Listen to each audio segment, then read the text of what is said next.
I took off my shirt after 2 years of CrossFit, showed him my six pack, and thought he was going to give me an A. And he said, well, let's see.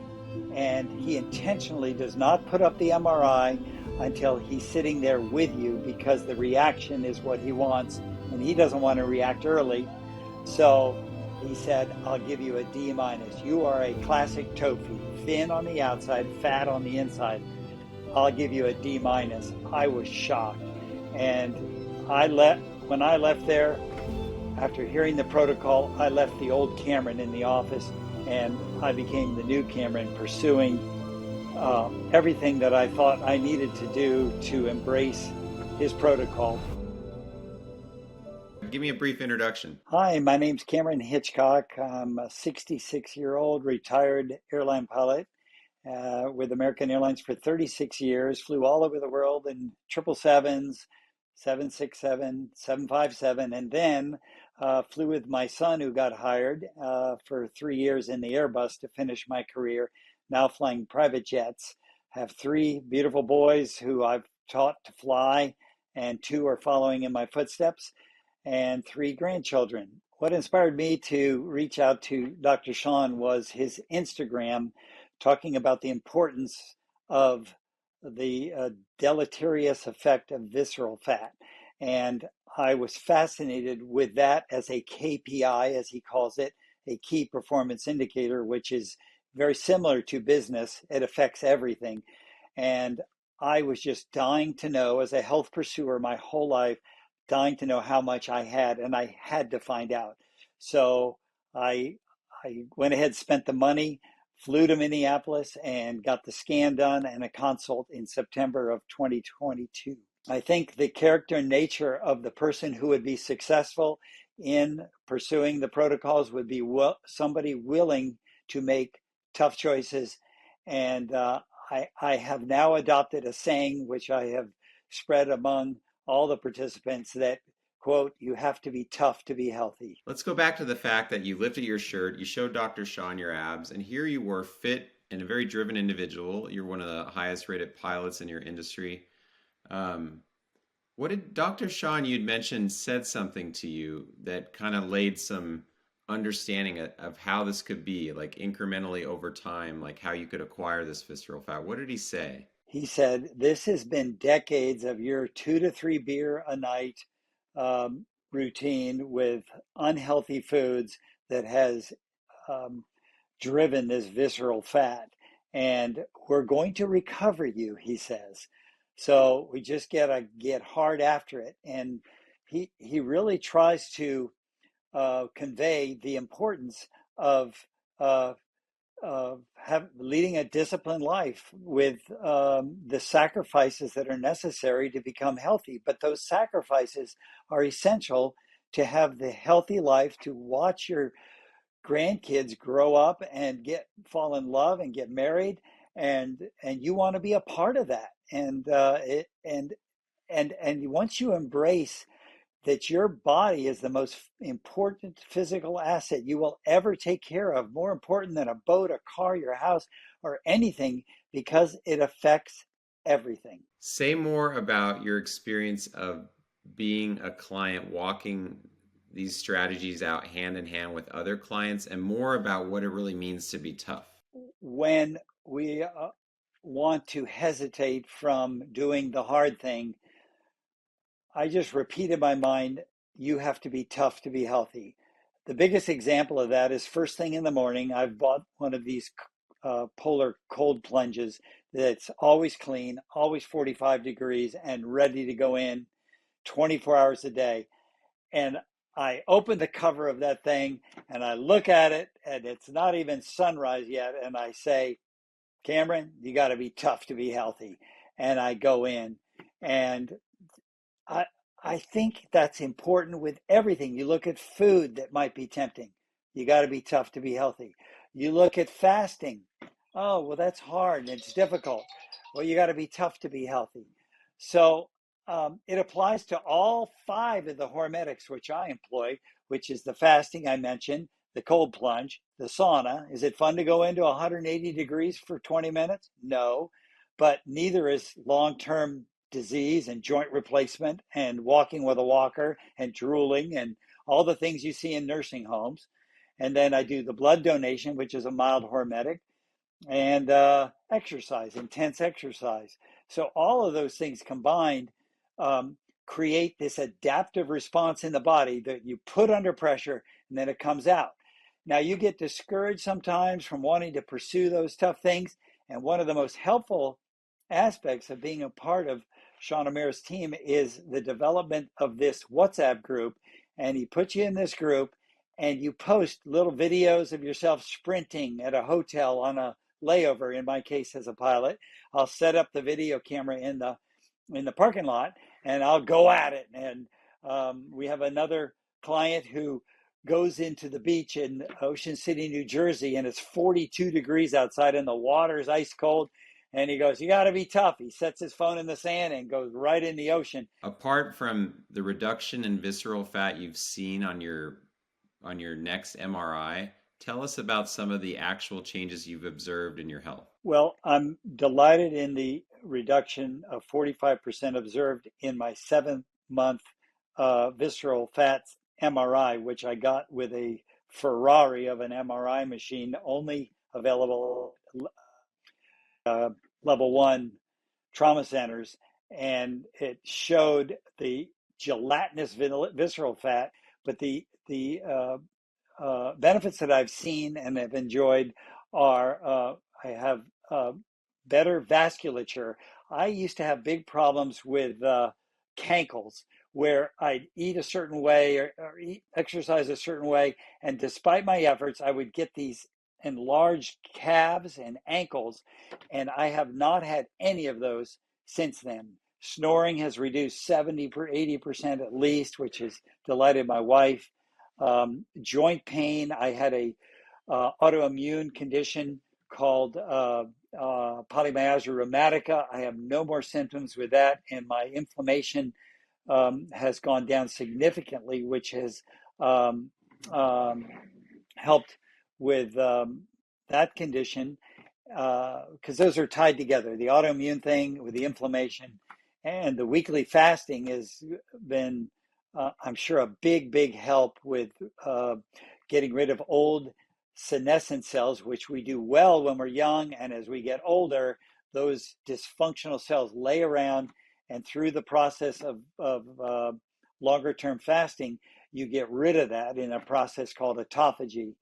And so my visible pulses I can see in multiple places in my arm. And so I know my vasculature has enhanced, circulation is enhanced. So the fat ankles is called lymphedema. And I was being treated by a vascular surgeon for 2 years for it. And now I don't need to go back and see her because the increase in blood flow has dramatically improved my lymphedema. So I'm excited about that. My inflammation observed in my face, my nose, all has gone down. So my appearance is really good now. As you've gotten to know Dr. Sean, one of the things that inspires me is to see him continue to improve. And there's so many things I could comment on about Dr. Sean as an individual, but as a client of Dr. Sean's, what do you appreciate most about him? I think integrity. He is so genuine about wanting to help his clients and is not driven by money. In fact, the opposite. He strives hard not to be driven by selling ads. He wants the success to be, or his success to be driven by results. So it's very results driven. He's so excited for you when he sees the improvement.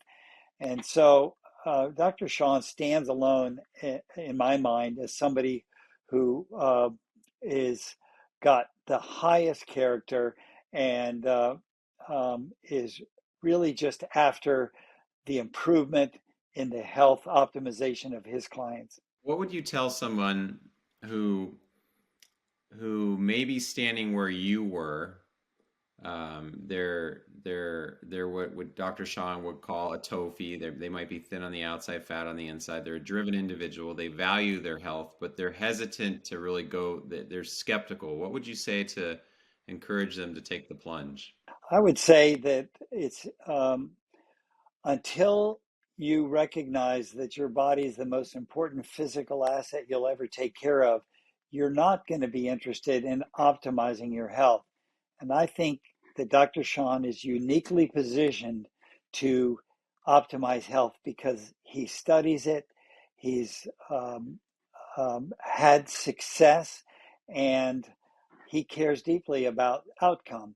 And so, with that combination, he'll put together a refined package for his clients that will shoot them out in a way that I can only say by quoting what he told me on a follow up telephone call. Cameron, your next 30 years will be healthier than your previous 30 years. I want to ask you a question about that, Cameron.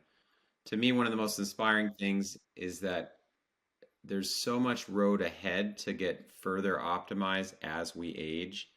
And Dr. Sean and many of his clients are an obvious example of that. What is that like? What does that mean to you at your season of life? It would mean that I'm going to be highly energetic and be able to participate in the lives of my grandchildren.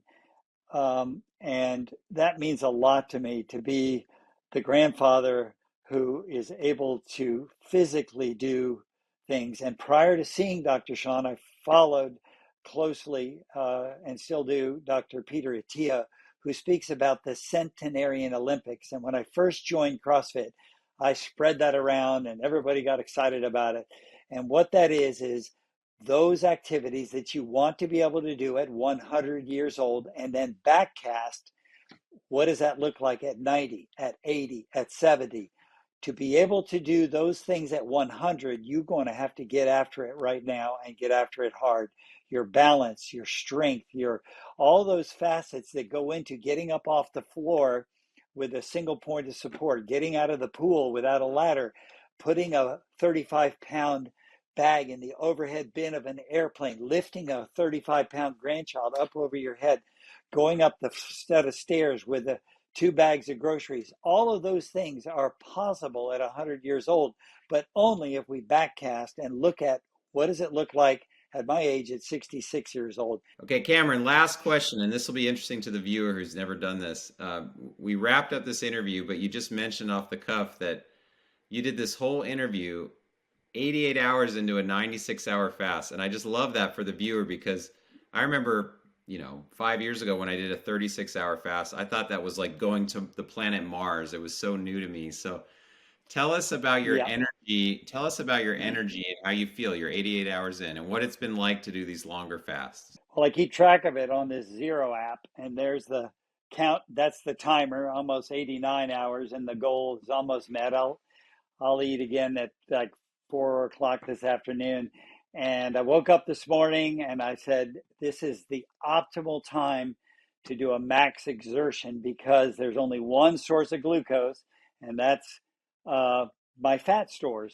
When you do high intensity, uh, although Sean likes to call it max intensity exercises, not high, cross that out, max intensity, like you're running for your life.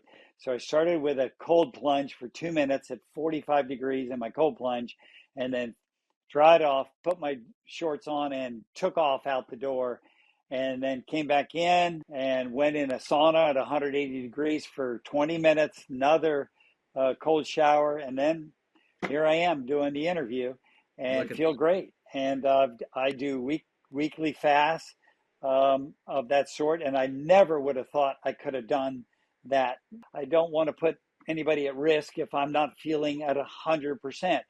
But what I've noticed is as the more I fast, the sharper I feel on day 2, and then on day 3, and here I am on day 4, and I feel great. wow. So I Yeah. think it's a matter of just becoming accustomed to it. So don't worry if you feel like lousy at 16 hours. Just eat and say, I'll fast again another time, and then Yeah. you'll work your way up to 24. But your body has to become adapted to switching from a source of carbohydrates to a source of fat for its fuel.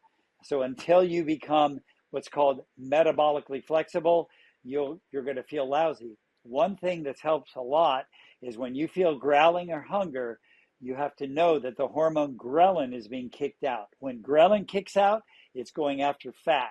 So reinterpret hunger as saying, wow, that means I'm going after my fat inside my body and eating that instead of carbohydrates. Fantastic. And I would add too, Dr. Sean is really great at incrementally getting people up to these longer fasts, like you said, Cameron. Like, so if someone's watching Yeah. this, you don't He have scares to. people when he tells them, yeah, you got to do 72-hour fast. They leave going, you're out of your I mind. know, like, right? That's what I. Start with a 12-hour. Yeah, even though Dr. Sean's at this level, I would just add for the viewer, he's number one. He's a physician, and he's not going to do anything that's going to harm your health. So he really incrementally brings his clients along, and to the point where they could take an interview and do it 88.55 hours fasted or whatever that was.